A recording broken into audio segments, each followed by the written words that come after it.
بسم اللہ الرحمن الرحیم۔ السلام علیکم اسٹوڈنٹس، آج ہمارا فزیکل ایجوکیشن کا 8واں لیکچر ہے اور ہم اس میں پڑھیں گے ٹیبل ٹینس کے بارے میں۔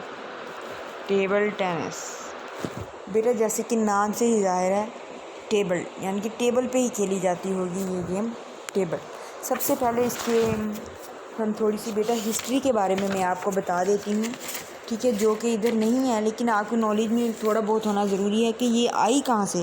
ظاہر سی بات ہے کوئی نہ کوئی تو اس کی وجہ ہوگی یا کچھ نہ کچھ تو ہوا ہوگا جو یہ آئی ہے۔ تو سب سے ٹیبل ٹینس ایک انڈور گیم ہے بیٹا۔ انڈور کا مطلب یہ ہے کہ جو ایک بند کمرے میں ہی کھیلی جاتی ہے، اسے باہر نہیں کھیلا جاتا، جسے ٹینس کی چھوٹی تصویر بھی کہا جاتا ہے۔ ٹیبل ٹینس کا ابتدائی نام بیٹا پنگ پونگ تھا۔ اس کھیل کا آغاز یا ملک کا نام کوئی اتھینٹک ریفرنس یا کوئی انٹرنیشنل بک میں نہیں ہے، یعنی معیاری کتب میں اس کھیل کی ابتدا چین یا جاپان میں بتائی گئی ہے۔ 1800 میں انگلینڈ میں اس کھیل میں کئی تبدیلیاں لائی گئیں۔ پہلی جنگ عظیم کے بعد پنگ پونگ کا نام تبدیل کر کے بیٹا ٹیبل ٹینس رکھ دیا گیا۔ ٹیبل ٹینس کا بیٹا جو کھیل ہے، اس میں 2 اور 4 کھلاڑی ہوتے ہیں۔ کھلاڑی کھیلتے وقت ریکٹ استعمال کرتے ہیں جنہیں پیڈلز کہتے ہیں۔ جو ریکٹ استعمال کرتے ہیں بیٹا انہیں پیڈلز کہتے ہیں۔ ریکٹ سے مسالہ کے بنے ہوئے کھوکھلے گیند ہٹ لگاتی ہیں جو ٹیبل کو کراس کرتا ہے۔ ریکٹ لکڑی کا بنا ہوتا ہے۔ جب 2 کھلاڑی کھیلتے ہیں بیٹا تو اس گیم کو سنگلز کہتے ہیں، اور جب 4 کھلاڑی کھیلتے ہیں تو اس گیم کو ڈبلز کہتے ہیں۔ کھیل شروع ہونے سے پہلے ایک کھلاڑی سکہ پھینک کر ٹاس جیتتے ہیں، جس کا مقصد یہ ہوتا ہے کہ پہلے سرو کون کرے گا، یعنی کہ سروس کون کرے گا پہلے اور ریسیو کون کرے گا، ٹھیک ہے بیٹا۔ اب اس کے ٹیبل ٹینس کے ٹیبل کی بات کرتے ہیں، ٹھیک ہے۔ ٹیبل ایک مستطیل میز ہوتا ہے بیٹا جو 9 فٹ لمبا اور 5 فٹ چوڑا ہوتا ہے۔ کھیلنے کی سطح زمین سے 2 فٹ 6 انچ اونچی ہوتی ہے۔ اس جگہ پر 3-4 انچ چوڑی سفید لائن بنی ہوتی ہے۔ ٹیبل ٹینس کی میز کے درمیان بیٹا ایک سفید لائن بنی ہوتی ہے۔ اس میز پر 4 کھلاڑی ایک وقت میں کھیل سکتے ہیں، اس کو ڈبلز کہا جاتا ہے، ٹھیک ہے۔ آئیے دیکھیں آپ کو اس کی لمبائی 2.74 اور چوڑائی 1.525 میٹر انہوں نے میٹرز میں بتائی ہے بیٹا۔ اگر فٹ میں ہم کریں گے تو 9 فٹ ہوگا اور 5 فٹ ہوگا، ٹھیک ہے، جس پر اگر کسی معیاری گیند کو 30 سینٹی میٹر کی بلندی سے گرایا جائے تو یکسانیت سے اسے تقریباً 23 سینٹی میٹر اچھلنا چاہیے۔ میز کا رنگ مدھم غیر چمکدار گہرا نیلا یا سبز ہوتا ہے، جس کے چاروں طرف کی حد بندی 2 سینٹی میٹر چوڑی سفید لکیروں سے کی جاتی ہے۔